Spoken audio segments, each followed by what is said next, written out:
అందరికీ నమస్కారం. మీరందరూ ఆనందంగా, ఆరోగ్యంగా, ఐశ్వర్యంతో ఉండాలని మనస్ఫూర్తిగా కోరుకుంటున్నాను.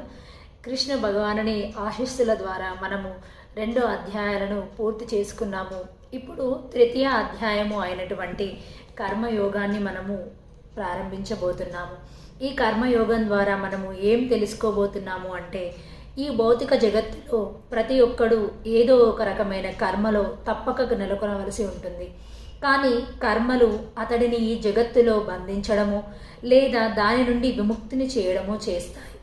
భగవంతుని ప్రీత్యార్థము నిస్వార్థముగా పనిచేయడం ద్వారా మనిషి కర్మ సిద్ధాంతము నుండి ముక్తుడై ఆత్మ పరమాత్మల దివ్య జ్ఞానాన్ని పొందుతాడు.